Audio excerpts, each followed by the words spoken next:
traditional marriage advice, and there's a lot of it, right? I get hit with ads constantly. There's constantly somebody talking marriage. Some of it's okay. Some of it works, but when you have somebody that has an entrepreneurial mindset, it's just a tad different.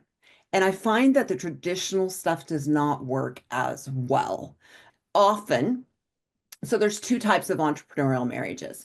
One is the entrepreneur that works with their spouse. And we're going to kind of put them to the side. And if that's you, I'm going to tell you the one secret you need to know. Everything else will still apply, but there is one secret. You have to stay in your own lanes when you work with your spouse. That is the only way that that works. You have to have each defined roles and trust each other to do them with little crossover. Otherwise, it creates tension and everything else starts to fall apart underneath it. There is no other way. Like, I'm just going to lay that out there. There's a lot of things that go on, and you may be like, oh, but it works fine. But it doesn't unless you're in your own lanes and you trust each other. So, we're going to put that to the side, and we're going to talk a little bit more about entrepreneurs that have a spouse that's not entrepreneurial.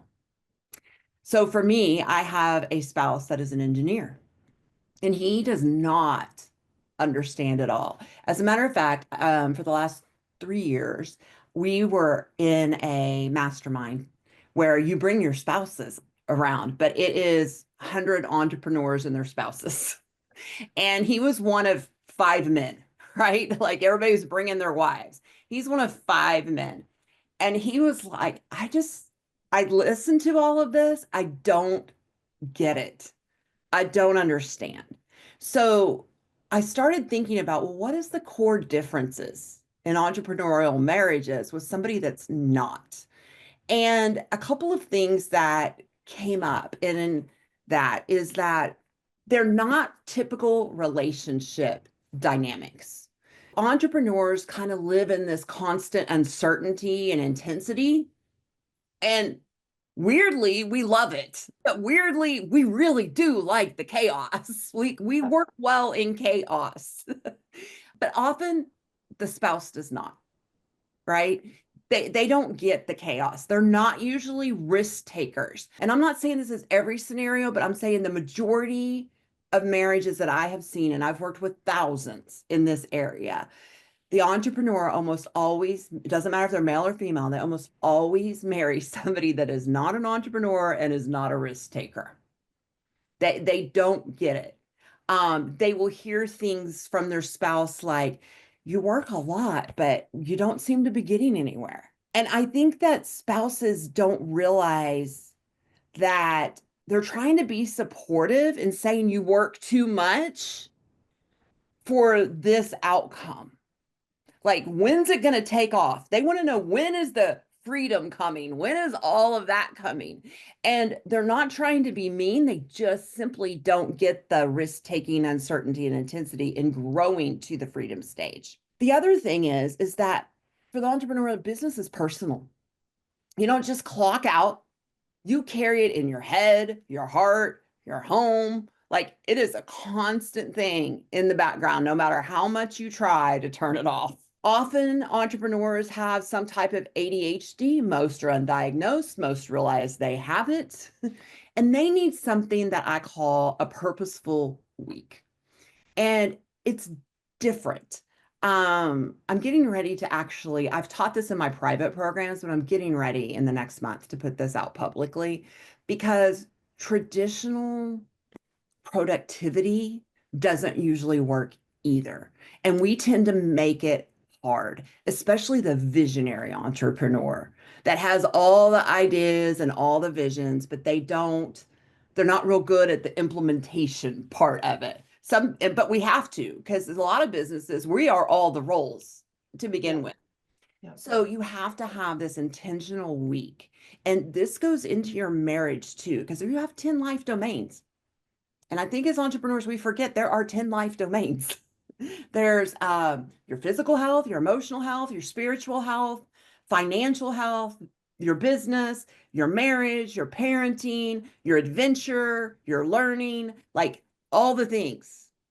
There's 10 things. Now, you can do everything, but not everything at one time. So, how do you decide with intention what you're going to do so that you could still show up for your family and not get stuck in the it's just a season? In this season, I'm building, I'm scaling. It's going to take more of me. I'm not going to be as present as I want to be. And when I am present, I might be a little, right? We're trying to do all the things and we get overwhelmed, we get scattered, and we end up not being that productive at all. So entrepreneurs have to really dive into those 10 life areas and decide where their strengths are and their weaknesses are and which one they're going to work on at that time. Because entrepreneurs like to learn, which leads me to my next part. Entrepreneurs usually grow. This is the one common, not one, but this is one of the common denominators. They usually grow at a rate different than their spouse. And at first, you don't see the disconnect. So entrepreneurs are generally lifelong learners. They're constantly having input. They're constantly learning a new skill. If they don't know it, they're going to figure it out or find somebody that does, right? Very resourceful. But the non-entrepreneurial spouse is generally not like that.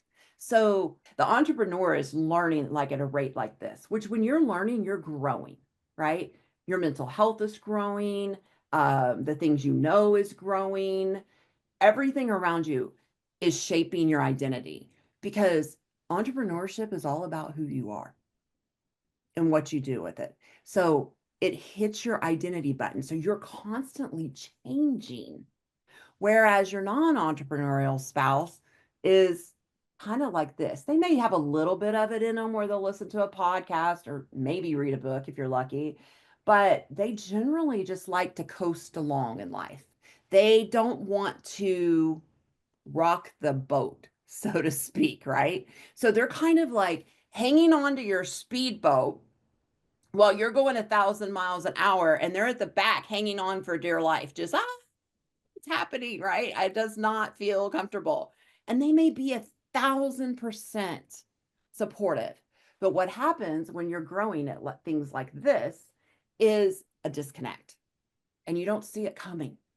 It's one of those quiet disconnects that you wake up with 5 years, 10 years down the road and realize, oh, my spouse doesn't even know who I am anymore.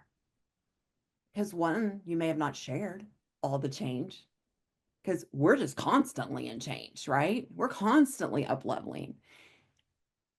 They may not understand the shift, understand the change because that's just not who they are. Another pattern that we see a lot, and again, none of this is universal, but it's overall the majority, is the entrepreneur doesn't matter if they're introverted or extroverted. I know that's a big thing that everybody talks about. It doesn't matter. Their spouse is usually the opposite, right? So I tend to be the introverted that's just over the line. I can be extroverted. I can go on a stage with 5,000 people and be perfectly fine. I will crater afterwards and need 3 days to reset. My spouse, on the other hand, is like he can make friends with a wall. Like he loves to go places. He is very social. Often, I see it the other way around, where the entrepreneur is more the extroverted person sometimes, and they go out and do that, and their spouse is not. But generally, what I see, even outside of that, is one of the spouses is avoidant. So they avoid hard conversations, they avoid learning, they avoid understanding that what role you take. There's a constant tension between the change, right? So when you're trying, you will know this feeling. When you're trying to change, you've got the thing, this is the way you are, and this is who you want to become. And when I talk about building a purposeful week, this happens a lot because we want to look at your calendar of where you're at right now. And this is something that every one-on-one client I take, and I work with everybody from CEOs, entrepreneurs, professional athletes, very high achieving people. They always look at their calendar first because it tells me what they prioritize. Some of them are blank. And that tells me a lot. Your calendar tells you, it would tell me everything I need to know about you. without you even saying a word. So you have your calendar of who you are, but you decide, I want to go and build an intentional week. I want to be really specific about what I'm doing in my week, what I'm fitting in, and what I'm saying yes to and no to. So the change is over here. Well, you got to go through this messy middle, right? So when I teach this, I teach calendar 1 and I teach calendar 3. This is where you want to go. This is where you're at. But you will fall apart and your spouse will fall apart with you if you try to do it all at the same time. So then calendar 2 comes in. And that's where we choose your 1 to 3 things that we're going to go ahead and implement this week. It may take you 90 days, 6 months to get to this dream calendar because you got a lot of shifting to do. But people try to bite off all of it. And then your spouse is left on the speedboat, right? But there's a tension in that change. So while you're changing in this tension, like if you tightened your arms, body, chest, you just started tightening your whole body right now and you held it and then kind of let it go. I know you know that feeling in your body. You're used to it, but your spouse is generally not. They don't know what that is. And when they have it, it leaves them more avoidant. So it's that constant tension in there that quietly starts to disconnect the relationships. Also, high achieving types are either one of two. They either overshare, they're very communicative, very specific to a fault, and then they get irritated when their spouse doesn't hear that all and they'll be like, I've already told you this like 6 times. Like, why are you not getting it? Or they under communicate. There's usually not an in between. Marriage counseling 101. Still love it. Everybody will teach you. Take the word you out, use the word I. Never say you because people feel attacked. The problem with that is they don't teach you the rest of it. So it goes something like, let me think of an example. I felt ignored last night and it really hurt my feelings when the only response I got when I was sharing something important with you was, okay, and kind of a grunt, right? Like just that, right? Like I didn't feel like you heard me or were paying attention to me. So when you put that you in there at the end, the spouse never heard anything you said before. All they heard was, you did this, you were bad. So marriage counseling 101 says, I blank, enter the emotion. I feel blank, whatever the emotion is, because of blank. The problem is nothing changes with that. So you've got to add the rest of that in. This is one thing that drives me crazy. And I'm telling you, if you could shift this in every conversation, every relationship, and you're going to start catching yourself with the you word now going, oh my gosh, I really do this a lot. You change your parenting, your friends, your extended relationship, your team. So it's I feel blank, the emotional, about blank, what is the subject, because blank. Now's your reason why. But I need blank. You have to add the because and the I need. I felt frustrated and ignored when I said what was important, when I shared what was important with me last night. See, it's very easy to do, and I'm practiced at this. When I share what's important to me last night, because it felt as if I was being ignored and not listened to. And I need next time for a different response to happen, right? I need to have a different response. I need words to come out. Like, I need to know you heard me. So what can change that, and this is where you can say you, that you can do to help me understand that? Could it be your body turns towards me? Could it be your repeating what I say? Whatever it is. But a lot of times we just are getting that avoidant thing because we're constantly here and we want to share with somebody, right? And we can't share often with our teams. It's lonely at the top. So entrepreneurs are trained to override their limits. So that's why I bring this up. Override your limits. We are always trained to keep going above and beyond, but relationships don't respond well to that. When that happens and you keep saying yes to things that you should be saying no to, I want to ask you to learn this. Every yes has a no. When you say yes to something, you are always saying no to someone or something. And you got to figure out what that is. Because often it's yourself, your relationship, something like that, that your yes, when put against your relationship or yourself or your physical health or your mental health, your yes doesn't become a good yes anymore. Do you think that's where that entrepreneur relationship with a spouse, that's the great? Because they feel like we keep saying yes to things because we feel like we have to, but then that makes them feel like we're saying no to them. Absolutely. Absolutely. So that's why I'm like, you have to have a check. Like as an entrepreneur, that's especially visionary, we see opportunities as, oh my gosh, I have to. But really, it's just an opportunity that may be there later, that may not be the right time. You have to decide which one is more important. So you have to slow down enough, which is very hard. I put, for years, I struggled with this. I was saying yes to everyone and everything. I was running a multi seven figure counseling center with 50 plus counselors, 3,000 clients a week, doing coaching for Michael Hyatt and starting an online business at once with 3 children at home in high school who were constantly needing to go somewhere. I crashed, I burned, I burnt out. It's one reason I sold the counseling center. It became a beast, something that I didn't know I was going to build. It just happened. And I hated what I was doing because I wasn't helping the people anymore. I was leading people. Yeah. And I really just wanted to help and talk and teach. That's what I want to do. I want to teach. I want to help. I want to change lives. Well, I was maybe changing the lives of the people that worked for me, but not really, right? Because we just didn't have that type of relationship.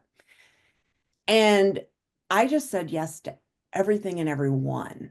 I thought I was saying yes to my family too, right? Like I wasn't taking clients after 4 or 5 p.m., but I was still going home and writing client notes at midnight. Like it was always going on in my head. So I had to have sticky notes. They were on my computer. The screen on my phone wallpaper is my yes bigger than my no? Is my yes bigger than my no? And if it wasn't, who or what was I saying no to? It was always a no. And that is hard because we feel like we're missing out. We feel like that might have been the one thing to propel us forward, right? So I try to keep them all on a list. And then if I ever need them or want them, they're there and they're not taking up space in my brain. But that does create a huge disconnect in the marriage because then the spouse feels that, right? And they'll support it for a while. They most likely aren't even saying anything because they want you to succeed. But slowly, you're going like this and you don't know it. You wake up one day, literally, and say, I don't know what happened. You're becoming married roommates. It is a silent epidemic, especially in high achieving homes. And if you have two high achievers, it's even more prevalent. So over time, that emotional connection, it gives away to logistics, schedules, tasks, business updates. And what often looks like support, that their spouse feels like they're supporting you and cheering you on, almost feels like a misalignment in your emotional needs. Like they're just not getting it. You're hearing them, but you're just not, they're not fully getting it. And there's no way they can because most likely you're not sharing or they don't understand, right? Even if you do, they just don't understand the mindset. So you have to teach them, right? You have to teach them the mind of an entrepreneur almost, right? Like, this is the way my mind works. I know you may not understand, you may not agree, you may not get it, but I need you to hear it because then there becomes a little bit more of an understanding, right? Hearing and agreeing are two different things in a marriage. or any relationship. I want you to know that. That's where the I feel blank about blank because blank and I need blank comes in. It seems very textbook to do, but once you get good at it, it just starts flowing because hearing and agreeing are two different things. You can hear what somebody says and never have to agree with them if you use that formula, especially your spouse. Like my husband and I are night and day, right? And we've had to go to marriage counseling because of the disconnect and the frustration between the polar opposites, right? And I mean, this marriage therapist cannot figure out her own marriage because I can't counsel him, right? It just doesn't work that way. So I got to go get my own third party to help sometimes, which is frustrating because I'm really good with everybody else's junk. So it's really frustrating that he just doesn't listen to me. So we have to work it out a different way. Hearing and agreeing are two different things. And I want you to put that in your head. So if a team member comes to you and shares that there's a problem, you don't have to agree with them. They just want to be heard, right? Right. And then ask them if they're not coming to you with solutions, ask them to come with solutions. Your kids, extended family, like everybody. Thank you for letting me know that. I heard when you said ABC. What are a couple things that can be done to change that? Right? Don't take all that back on for you to fix because you will find your spouse, your kids, everybody, team, they will be coming back at you and expecting you to fix everything. What do healthy entrepreneurial relationships do differently? And then we'll go to Q&A. So you need rhythms and tools that work for your actual lifestyle. And your lifestyle changes in the season, right? So my lifestyle, I am pseudo empty nesting, right? Except for I had a kid just unexpectedly come back home. One night, one day he's in the Marines, can't or the 10-week thing for officer school. He breaks his foot, calls it 4, he's home at 10. Like there was no prep and planning for this entrance back into my home, and he's driving me crazy. He's 23. I'm just going to say, we empty nest really well. My season looks different than somebody that has little kids or teenagers, right? Mine's just different. So you have to have a rhythm for your 10 life domains based on your actual lifestyle and the season you're in, not from traditional therapy, productivity, but or textbooks, one that actually works for you. They also schedule intimacy check-ins, not just calendar meetings on logistics, which I'm a fan of, but you got to do both. How did I do this week as a spouse? Mm. Use the KISS method even, right? Like, what can I keep doing? What can I improve? What can I start? And what can I stop? And ask them. My husband and I are a little competitive. I'm going to say just naturally born competitive. And that creates a tension. We do not take influence from each other very well. Like he does not want me telling him what to do, and I definitely don't want him telling me what to do. But we have a rating scale, which I don't always recommend for everyone, but some people it works, especially the entrepreneur can take the feedback, right? So he can't as much, so I pad his score sometimes, I'm not going to lie, but we rate each other each week. How did I do as a spouse? How did I do showing up? Like we have like 3 or 4 questions. How did I do on the things that you asked of me? 1 to 10, right? Sometimes I'm at a 2. But what happens is when I'm at a 2, I don't like it. So the next week, if I'm not able to get to it based on what's going on in my week, I let him know in advance. Hey, this is what's going on in my week. So we do logistics in our check-in. This is what's going on.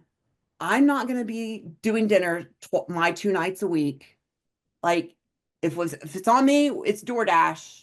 Just so you know, that changes my 2 to up to an 8, just because he's been pre-warned, right? So they do intimacy check-ins and they name the tension out loud without blame. Okay.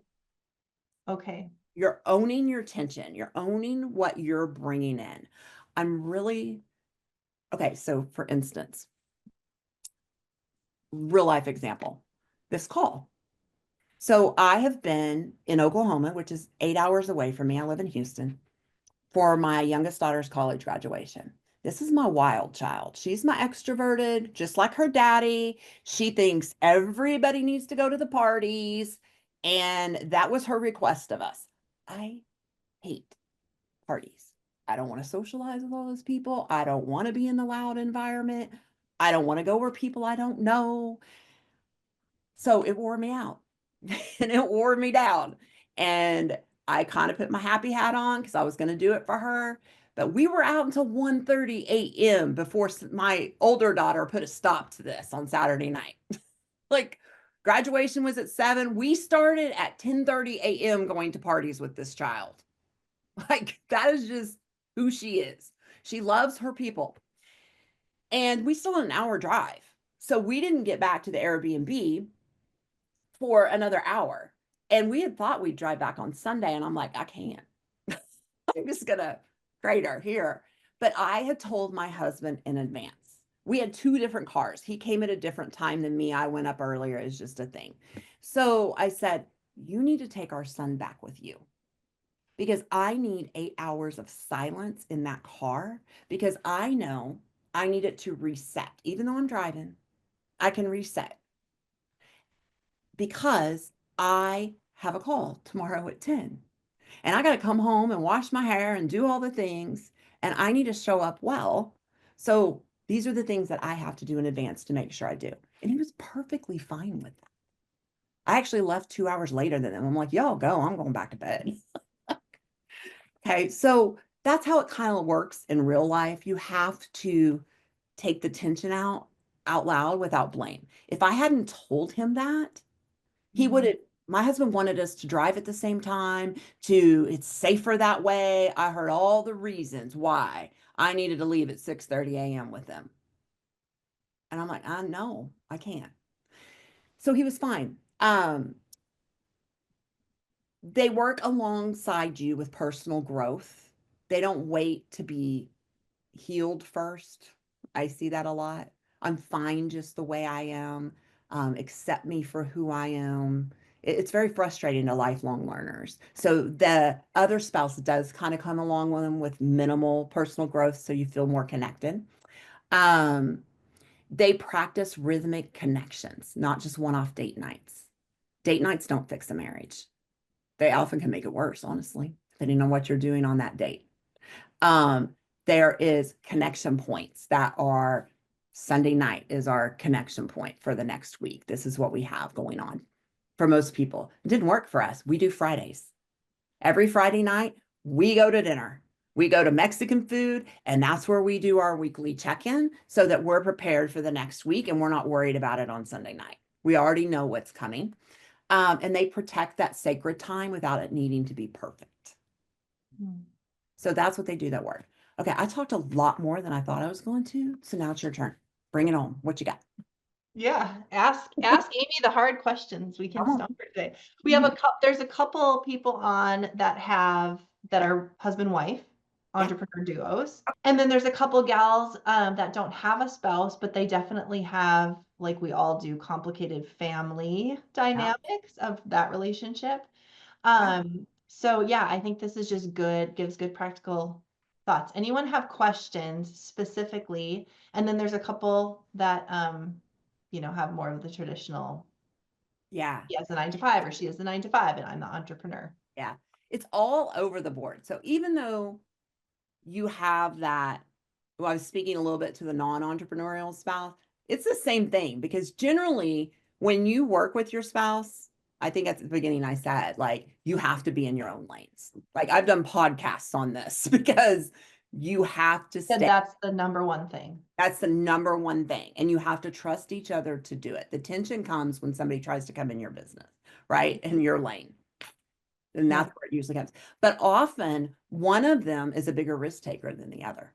Okay. Interesting. Yeah, for sure. So you often get the same dynamic working with your Okay. spouse as Okay. you do a non-entrepreneurial spouse, right? Yeah.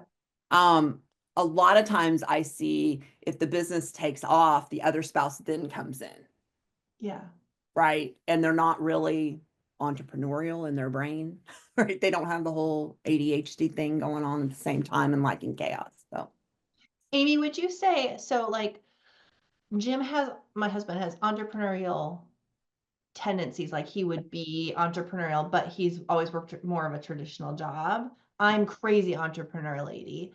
yeah. But I think one thing that we have going for us as entrepreneurs, because we're learners, is that we can also learn how to be a good spouse in our craziness.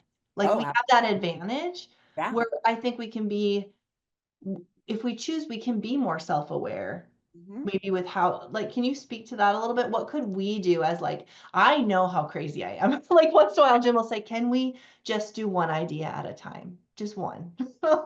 And that's my cue that he's like getting, you know?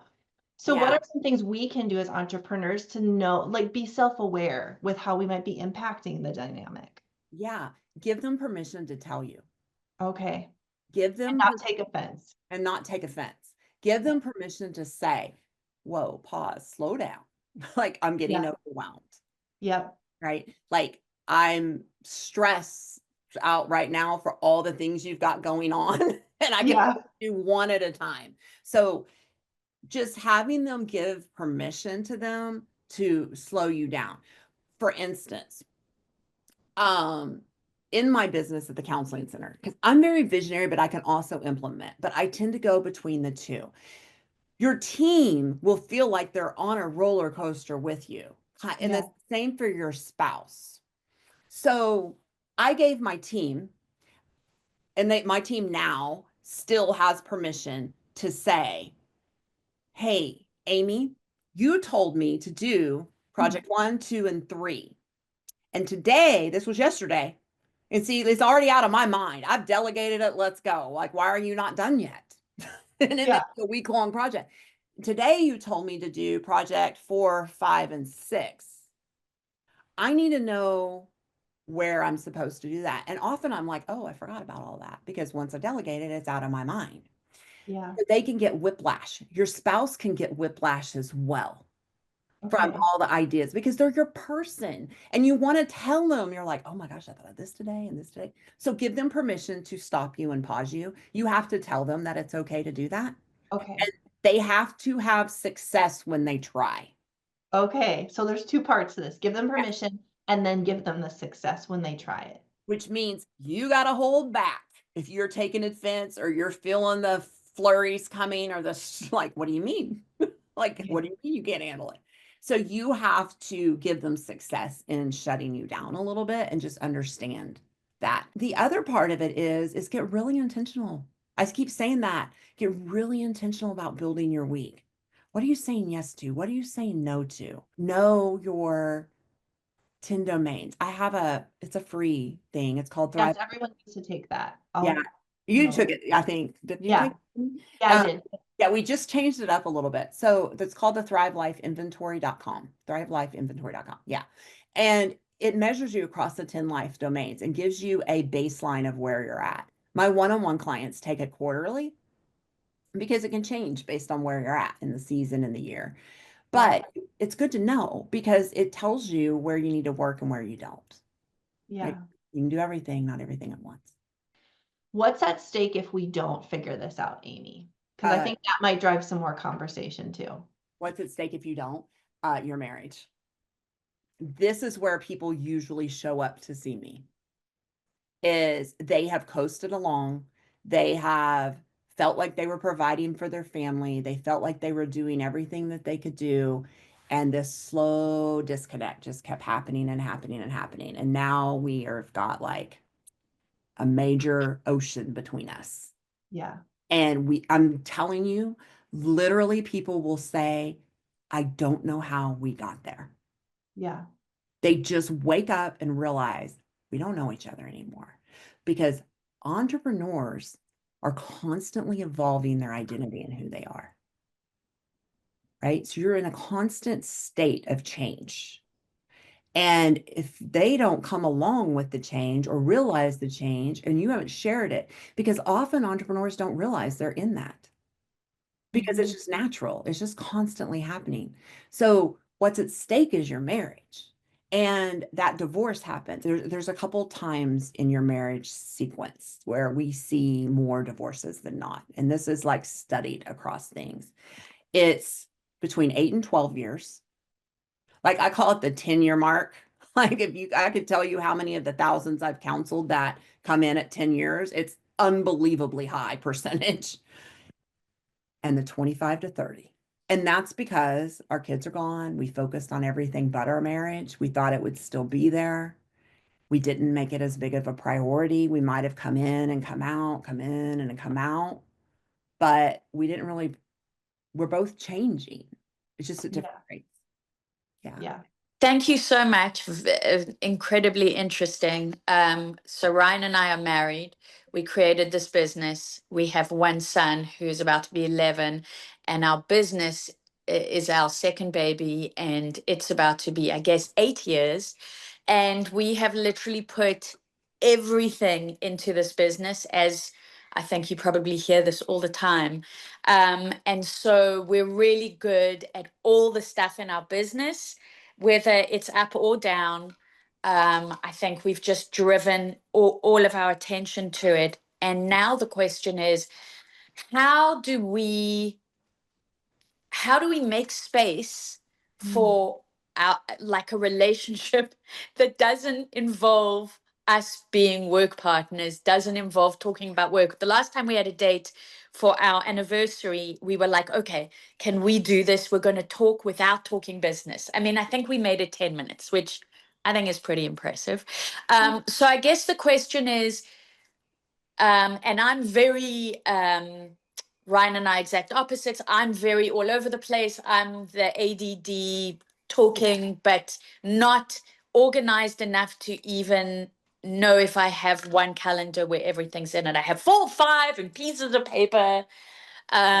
How do I find space for our relationship? And then, even more important, for our physical and mental health, like having things that are just mine and just Ryan's. Like I've started hot yoga again, but carving out that slice of time and still building a business that's like starting its ugly preteen Mhm. stage. Okay, Yeah. that's the 12-part question. Thank you. Oh, it's okay. It's actually a pretty simple answer. Um, and you're going to be like, there's nothing simple about this.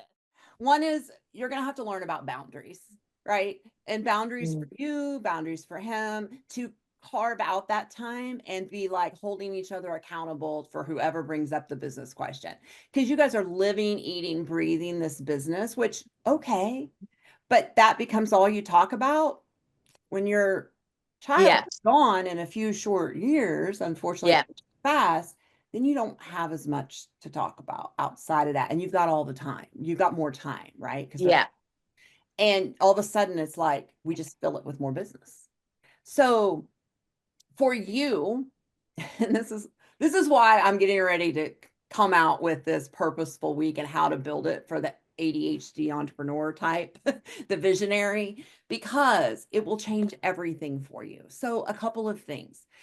You probably, what systems do you use for your calendar and your tasks? What do you use? At the moment, and it changes weekly, at the moment I'm using Gmail tasks sidebar. Yeah. I have a physical paper calendar. Ryan, what do we use? Google, iCal. We use Google. Okay. And we have a shared calendar and then a shared drive. Okay. So I'm going to tell you, and I'm going to take a 45-minute presentation down to just a few minutes. Take the Thrive Life inventory. Decide what you're going to work on, both of you individually and together, right? Mm, What do you want in your life, right? What are your values? Are your values showing up on your calendar? For you, mm, you're going to have a morning routine that gets you to mm, start your day. That's just mm, very, I mean, down to brush my teeth, drink my coffee, let out the dog, eat my oatmeal. mm, An evening routine. Whenever mm, you want to stop work, shut it down. I have entrepreneurs that I work with that we reset their lights, that their lights start to turn off at a certain time to alert them. Like they start changing colors with Alexa or whatever automatically because it starts to alert their brain, right? When you start work, turn on some music that's always starting with the same type music. Mm. No words. Like, you can find it on Spotify, whatever you like, right? And always the same notes. And your brain will automatically start picking that up and get to work. So in your Google Calendar, this is what I teach. We use ClickUp, which is a beast. If I go in ClickUp, I'm lost. I am going Oh, down I've like you would not believe. So once a week, I pull everything I need out of ClickUp and I write it on my piece of paper, but I use the Google Calendar. So my assistant puts it in my tasks on Google Tasks, which seems redundant, but it's the only thing that works. Now, ClickUp just came out with something where you can do this automatically in ClickUp. But your Google Calendar has to have the things that you want to have on it. If your hot yoga needs to be on there, your marriage needs to be on there, right? And you're going to start to see where you have enough time for things and your yeses and nos start to be good. But your tasks, when you get to time blocking is not going to work. So you can time block and say, I'm going to do deep work from 9 to 11. Well, you're going to get to 9 to 11 and you're going to sit there and go, I don't even know what I'm supposed to be doing right now. Mm. I've got so many things. So you're going to start scheduling your tasks. So from the Google Tasks or Gmail or however, pull them over and they get a spot on your calendar. Now, when you get Okay. to 9 to 11, you're going to be like, I don't feel like doing it. Well, okay, don't do it, but you got to fit it somewhere. And Yeah. I'm nowhere to fit it. So then it's going to make your brain get it done. You start to schedule your life. I'm a big fan of if you have goals at the top of the Google Calendar, make them events so they show up. 2 to 3 goals are always in front of your face. That's good. Yeah, you got to simplify it. Your boundaries around what you were talking about, Nicole, look like saying yes to your marriage and no to your business, which feels counterintuitive, right? So when you're out on the date night or you're watching the movie together, right? Like you can feel lonely on the couch next to your spouse sometimes, some of you, because you're focused on the TV show or focused on the movie, but there's no touching, there's disconnect. And some of you don't like touching, but some of you do. So if your spouse doesn't and you do, you feel lonely sitting next to them. So you have to share that with them. Like, I need you to touch me. Like, hold my hand while we're watching a movie. You have to start sharing with them what it is you need and know that they may not get it, but they still need to do it. You know what? I think, Amy, what you said a couple minutes ago about sharing what you need, giving permission to stop, ask questions, and then humbly taking that when you have to ask them or give them permission. I'm even thinking about with family, like I'm the crazy one in the family too. And I was thinking about this while you're talking, like with my parents, as I grew up and left the home, I heard a lot of things like, you're not who we thought you were, and things that were super hurtful for me. I think that they were seeing when I had an opportunity to let my entrepreneur life, like build my life, that it felt uncomfortable for them. And I'm just thinking, if I would have been able to say like, hey, this is how my brain works. Like I'm always going to try to fix a problem. Just because I have 10 ideas doesn't mean I'm going to do them all. And so when you're feeling like it's too much, just tell me. Just like if I would have known how to communicate that even with them 25 years ago, how could it look so different? Because I felt super insulted. And they felt, I'm sure, like, what do we do? You know, or with siblings or friendships. I've thought of that. Like, I've lost friendships because I'm just too crazy. And instead of saying, hey, I'm going to get to this, some days I'm going to be super crazy, you can tell me to tone it down, Sierra, you know? Yeah, not to give them permission. And I was the same. I live in a neighborhood in a suburb of Houston that is highly stay-at-home moms. And like our school has more volunteers than anything. And I always thought I had to do that, but I never fit in. I was never fitting in with the PTO mom. Yeah.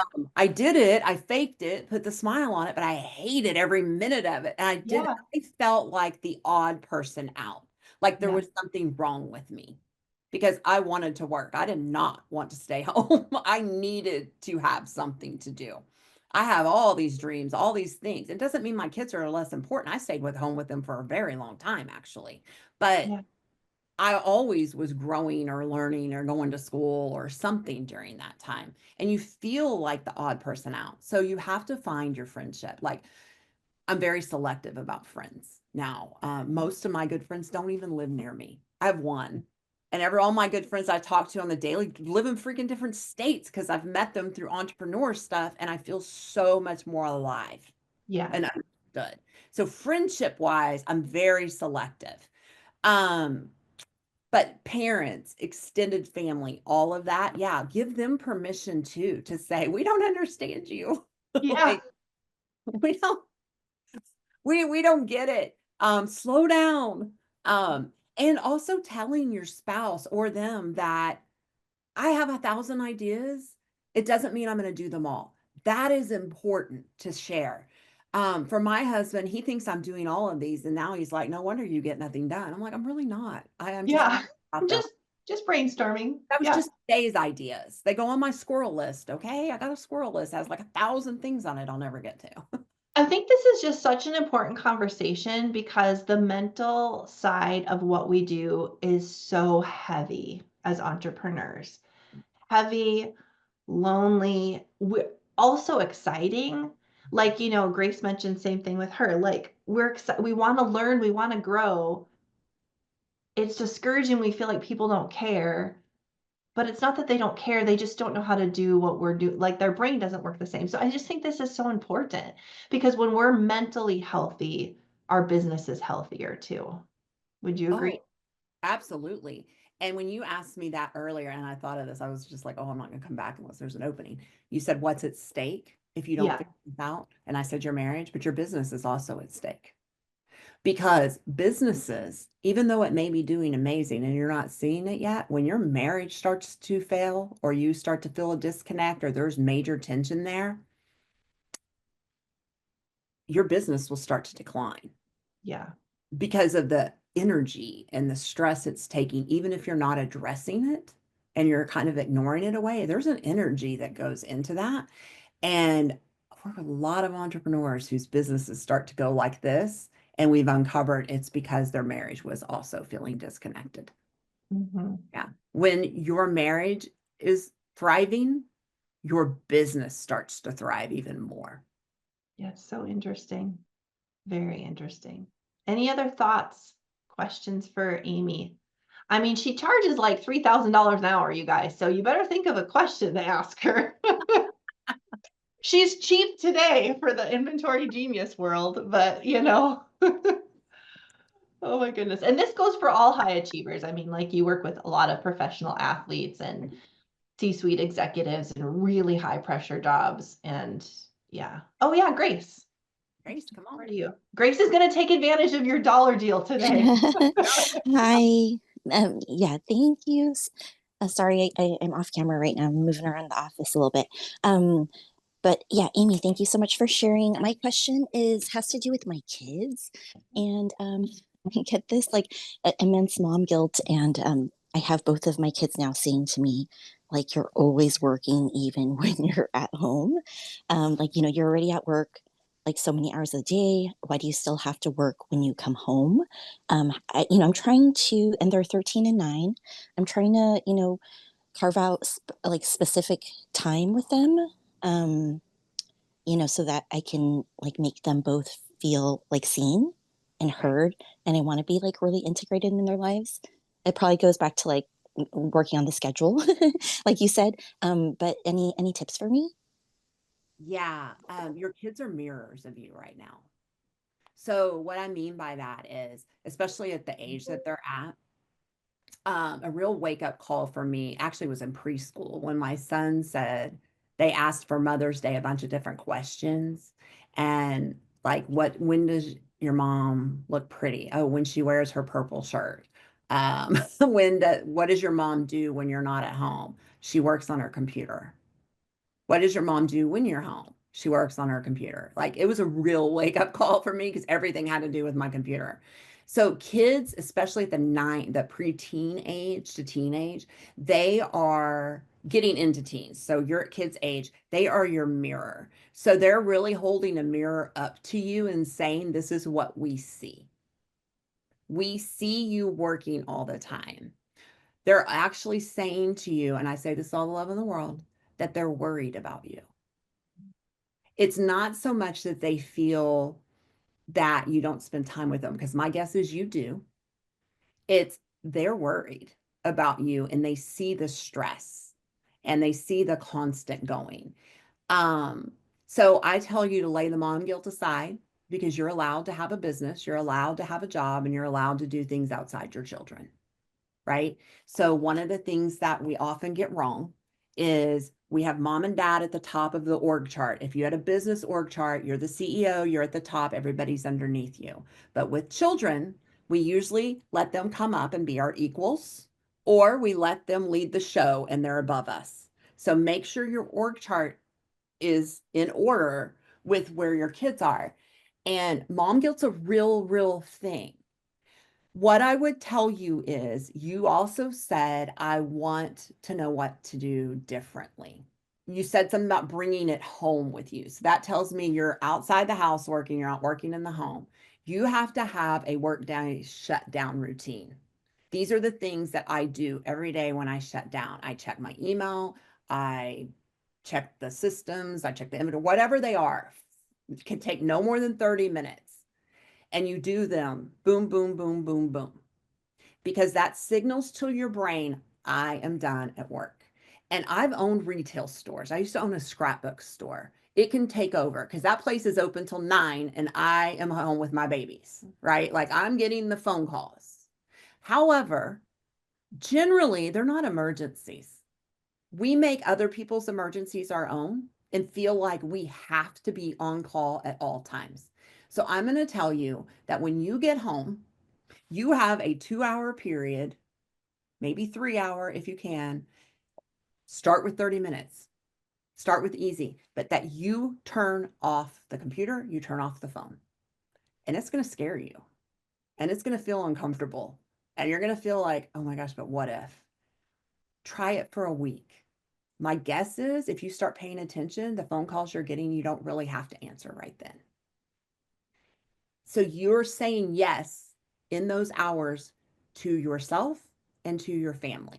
They're getting ready to get into the age where they don't want you around anyway. Yes. Right? Which scares me also. Yeah, it does. And Yeah. you will need to be around more. So Okay. make dinner together if you can. Non-optional. Like, I know they have after school activities and stuff, and that gets hard, but a couple nights a week, we have dinner together. That's what we do. You ask them what questions. It will tell you more about your kids. Ask your spouse what questions. No more why. If we ask a child or a teammate or a spouse or somebody the question why, then we start saying they don't know how to answer it. But if we say, what was something you saw today that made you smile? What was something someone said at school today that you didn't like? You start learning about their worlds. So, but give yourself permission and put a boundary around it and give yourself and them that time. Maybe even just a couple nights a week was all it takes. Yeah. Oh, that was fantastic. Thank you. I'm also happy because I'm not on camera because now I'm crying. But thank you so much. That was wonderful advice. You got this. Oh my goodness, Amy, this was amazing. Thank you for sharing your time with us today. I mean, I just really appreciate it. Amy and I are recording a podcast later on this year. And so when it comes out, I'll make sure to share it with everyone about the same topic. And she's putting together some programs for touring around to do conferences, mini conferences for entrepreneurs and their spouses. So I'll always, keep you guys in the loop of all of this because it's just such good information. Any closing words of encouragement for us, Amy, before we leave? No, I think the guilt part of being the mom, being the wife, being the entrepreneur, doing all the things, like, you've got to let some of that go and be who you are, right? And accept that without the guilt, that you're doing a lot better than you think you are. And if you're feeling it, there's usually a clue that something needs to shift for you, and it probably is something just small. So give yourself permission to be you and shift the things. It's almost always back down to the schedule and the yeses and the nos. I love it. Boiled it down. So be very So good. Awesome. Okay, and your website is amywine.com. amywine.com. Okay, where you guys need to all take that Thrive Life assessment. That's huge. It'll show you where in the areas of your life you maybe could improve. And we all love that as entrepreneurs. We all love a good life assessment test. You know, we do. Label us, tell us how to change, tell us what we're good at. So you guys take that. Thank you so much, Amy. We'll see you all later. Bye, guys.